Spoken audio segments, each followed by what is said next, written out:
Hello बच्चों, चौहानी education channel में आपका स्वागत है। बच्चों, आज हम एडगेट अभ्यास पुस्तिका कक्षा 8वीं विषय सामाजिक विज्ञान के अंतर्गत अध्याय 2 व्यापार से साम्राज्य तक कंपनी की सत्ता स्थापित होती है के महत्वपूर्ण प्रश्नों को हल करेंगे। यह अध्याय हमारा अतीत 3 से सारे लिए गए हैं। इन प्रश्नों को हम हल करें इससे पूर्व अगर आपके द्वारा चैनल को सब्सक्राइब नहीं किया गया है तो कृपया कर चैनल को सब्सक्राइब कर लें और बेल आइकन को प्रेस कर लें, जिससे कि वीडियो की नोटिफिकेशन आपको प्राप्त होती रहेगी। एवं वीडियो को लाइक एवं शेयर जरूर करें। बच्चों, हम देखेंगे इसमें अध्याय 2 है व्यापार से साम्राज्य तक कंपनी की सत्ता स्थापित होती है। इसके पूर्व हमने अध्याय 1 जो है इसका वीडियो बनाया है, कैसे कब और कहाँ, आपको पसंद आया होगा। अब हम देखेंगे इसके अंतर्गत प्रश्न 1, किसी पुर्तगाली यात्री द्वारा भारत तक पहुंचने के लिए समुद्री मार्ग का पता लगाया था। तो इसके आंसर में हमको लिखना है उत्तर, वास्को डी गामा नामक का पुर्तगाल यात्री ने 1498 में पहली बार भारत तक पहुंचने के लिए समुद्री मार्ग का पता लगाया था। आप चाहे तो इसको आप अच्छे से समझ लें तो आपको याद करने की ज़रूरत नहीं पड़ेगी। प्रश्न इसके बाद दूसरा देखेंगे, इजाज़तनामे से क्या आशय था। ये इजाज़तनामे क्या था? तो इजाज़तनामे का मतलब यह था कि इंग्लैंड की कोई और व्यापारिक कंपनी इजाज़तनामे में बताए गए स्थान में ईस्ट इंडिया कंपनी से होड़ नहीं कर सकती थी। इस प्रकार से हम इसका आंसर को लिख देंगे। इसके बाद देखेंगे हम प्रश्न 3, बक्सर के युद्ध के क्या परिणाम हुए थे। जो बक्सर का युद्ध हुआ था उसका परिणाम क्या निकला था, इसके विषय में हमको लिखना है। तो उत्तर लिख देंगे बच्चों हम, बक्सर का युद्ध सैन्य दृष्टिकोण से अंग्रेज़ों की बहुत बड़ी सफलता थी। इस युद्ध में विजय के पश्चात बंगाल में अंग्रेजी सत्ता के प्रभुत्व की स्थापना हुई और कंपनी ने एक अखिल भारतीय शांति रूप धारण किया। इसके बाद देखेंगे प्रश्न 4, पानीपत की तीसरी लड़ाई क्यों महत्वपूर्ण है। तो ये तीसरी लड़ाई क्यों महत्वपूर्ण है इसके विषय में भी हम जानेंगे। तो उत्तर लिख देंगे बच्चों हम, पानीपत की तीसरी लड़ाई 1761 में मराठाओं और अहमद शाह अब्दाली के बीच लड़ी गई थी, जिससे मराठाओं के दिल्ली में शासन चलाने का सपना चकनाचूर कर दिया गया था। इसी के अंतर्गत हम प्रश्न 5 देखेंगे।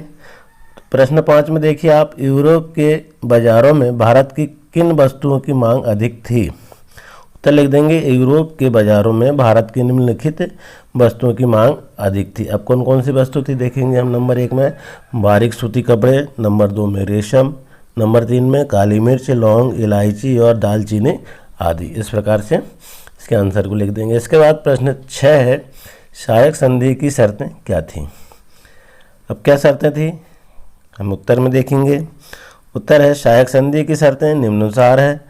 नंबर 1, वह देशी रियासत जो संधि स्वीकार करेगी कंपनी की स्वीकृति के बिना अपने राज्य में शत्रु राज्य के व्यक्ति को शरण या नौकरी नहीं देगी। ये पहली शर्त थी। दूसरी क्या है, देशी रियासत कंपनी की अनुमति के बिना किसी भी अन्य राज्य से युद्ध संधि या मैत्री नहीं कर सकेंगे। तो ये 2 शर्तें जो थी सहायक संधि की शर्तें थी। इसके बाद देखेंगे हम प्रश्न 7। अब प्रश्न 7 में क्या है, वारन हेस्टिंग्स द्वारा न्याय व्यवस्था में क्या क्या सुधार किए गए। इनके द्वारा न्याय व्यवस्था में क्या क्या सुधार किए गए इनको देखेंगे हम। तो उत्तर में लिख देंगे, वारन हेस्टिंग के द्वारा 1772 में न्याय व्यवस्था में निम्नलिखित प्रावधान किए गए। हर जिले में 2 अदालत स्थापित की गई।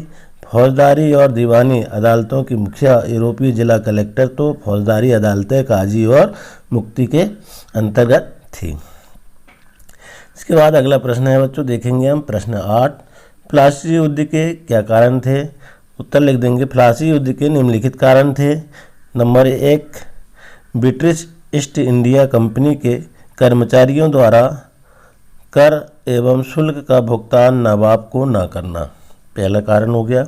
दूसरा है नवाब के निर्देशों का ब्रिटिश ईस्ट इंडिया कंपनी के कर्मचारियों द्वारा उल्लंघन करना, ये दूसरा कारण हो गया। और तीसरा क्या है, तत्कालिक कारण ब्लैक होल त्रसदी, ये तीसरा कारण हो गया। इसके बाद देखेंगे प्रश्न 9, तो यूरोपीय व्यापारिक कंपनियों में प्रतिस्पर्धा के क्या कारण थे। तो उत्तर में लिख देंगे बच्चों हम, यूरोपीय व्यापारिक कंपनियों में प्रतिस्पर्धा के लिए बारीक सूती कपड़े, रेशम, काली मिर्च, लौंग, इलायची और दालचीनी की ज़बरदस्त मांग थी, जिसको प्राप्त कर व्यापार हेतु वे आपस में लड़ने लगे थे। इसके बाद देखेंगे प्रश्न 10वां। प्रश्न 10वां क्या है, लॉर्ड डलहौजी की विलय नीति क्या थी तथा इस नीति से किन किन भारतीय राज्यों को अपने नियंत्रण में ले लिया गया था। तो लॉर्ड डलहौजी की देखिए आप विलय नीति क्या थी। लॉर्ड डलहौजी की विलय नीति के अनुसार अगर किसी सुरक्षा प्राप्त राज्य का शासन बिना स्वाभाविक उत्तराधिकारी के मर जाए तो उसका राज उसके दत्तक पुत्र को नहीं सौंपा जाएगा, यह नीति में उल्लेख था। इस नीति से सतारा 1848, जैतपुर और संबलपुर, बागर 1850, उदयपुर, झांसी तथा नागपुर का 1849 में विलय कर लिया गया था। तो इस प्रकार के हमारे अध्याय 2 से संबंधित व्यापार से साम्राज्य तक कंपनी की सत्ता स्थापित होती है कि सारे प्रश्न हल कर लिए गए हैं। आशा है बच्चों आपको यह वीडियो पसंद आया होगा। इसी तरह आने वाले अध्याय को हल करने के लिए वीडियो में बने रहें। हमारे द्वारा कक्षा 1 से 12वीं तक के सारे शैक्षणिक से उपयोग के लिए वीडियो बनाए जाते हैं। आप उनका उपयोग कर अपने शिक्षा को अच्छे से अच्छे प्राप्त कर सकते हैं। धन्यवाद।